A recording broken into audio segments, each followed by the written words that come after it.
The final painted version of Yolopark AMK Pro Series Megatron from Revenge of the Fallen is finally here. And honestly, this might be one of the most impressive Transformer figures that I have ever built. This thing is heavy, sharp, and mean. It just feels like Bayverse Megatron stepped straight out of the forest battle. When you open the box, you read it by 3 trays of perfectly organized parts and accessories. The main torso and a few major sections come pre-assembled, so the full build takes around 35 to 40 minutes top. It does sweet spot, not overwhelming, but still engaging enough that you feel like you're building something substantial. Every click feels satisfying, no part feels cheap or rushed. It's a smooth and rewarding process, and you can tell Yolopark has really refined their engineering since their earlier AMK kits.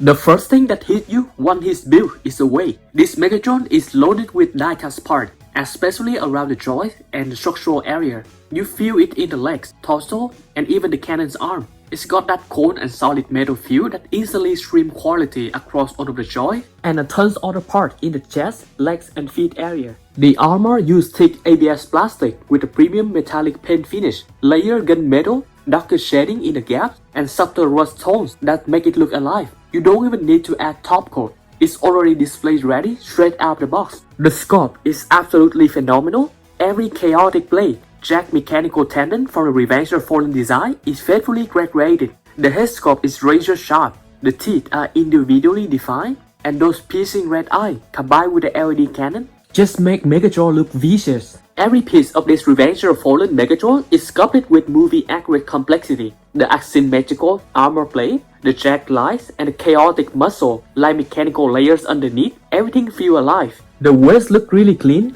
but not too skinny. The legs are beefy and got packed out with extreme amount of details. The back of this Megatron is easily the most detailed, movie-accurate, and articulated that I have ever seen on any Revenge of the Fallen Megatron figures. Every panel, piston feel purposeful. It's the first time a figure had truly captured the complex and layered look of his on-screen design from every angle. There's a perfect balance between mechanical realism and visual readability. Every piece has a purpose. This looks like the IOM model shrunk down to your desk. For what is technically a model kit, the articulation here is mind-blowing. You get over 30 points of movement, including butterfly shoulder joints, double elbows, waist articulation, and an incredible ankle pivot range. The torso grunge even gives him that hunched predatory stance from the movie, the one right before he tackled Optimus Prime into the tree. The knees are reinforced with metal pin for stability, and despite the heavy diecast build, balance is phenomenal. You can post him leaning forward, aiming the cannon, and even recreating the two-handed grab on Optimus, and he holds Optimus perfectly. And yes, those claws are all articulated, giving tons of personality to action pose. And of course, even his booster at the back have articulation, and he have mouth articulation. In terms of size, he stands around 22 cm tall, which scales surprisingly well with Study Series figures. If you compare him with Study Series Deluxe Bumblebee, the proportions are almost perfect. Bumblebee stands around 16 feet in universe, and this Megatron is supposed to be 35 feet design, meaning he should be around 25 cm tall. Yolopark version, being slightly shorter, actually help him fit seamlessly into Study Series display. He also scales flawlessly with the medium-sized Autobots like Ratchet and Ironhide. It might look a bit oversized standing next to Study Series Voyager like Optimus, but once you pair him with Yolopark upcoming AMK Pro Series Optimus Prime or Blackout, you start to see a new scale ecosystem forming, one that brings the Bayverse design to life with insane accuracy. Even though Study Series 32 Optimus Prime is quite small in comparison to this AMK Pro Series Revenge of the Fallen Megatron, but the Study Series Jet Power Optimus Prime doesn't look too bad standing next to this Megatron. But of course, with the upcoming Yolopark version, there's a chance that we'll get an even bigger and more impressive Jet Power Optimus Prime compilation. And similar to Study Series Bumblebee, this guy scaled perfectly with Study Series Sideway and Barricade. And this is one of my most favorite side comparison, him standing next to most of the Study Series Constructicon from Revenge of the Fallen movie. In my mind, these guys are always the smaller minion of him in the desert battle.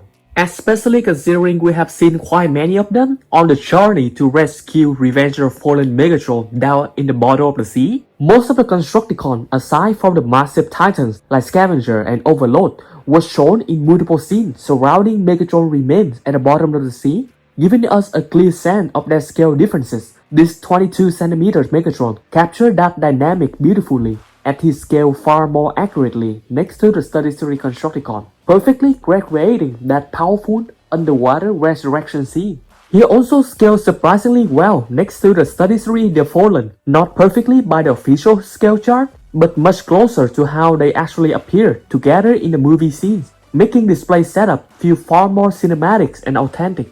And of course, we can't skip the most important comparison, Yolopark Revenge of the Fallen Megatron versus the complete Threezero Revenge of the Fallen Devastator. I post Devastator on all 4 just like in the movie. In this position, he definitely looks smaller than he should be to match Megatron's scale accurately. However, if we don't get overly strict about the perfect scaling, the two still look fantastic together. On displays, this Megatron commands attention. The precision, the texture, the proportion.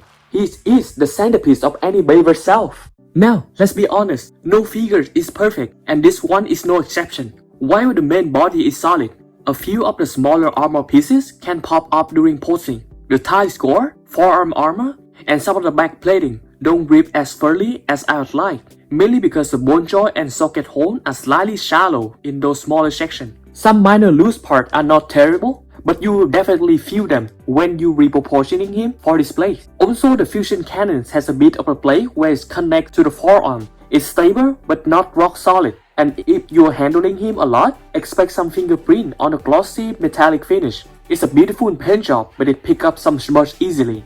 A quick wipe with microfiber cloth tend to fix that, but still. At the end of the day, this is easily one of the most satisfying Yolopark builds yet. The weight, the engineering, the paint, and the sheer presence is all here.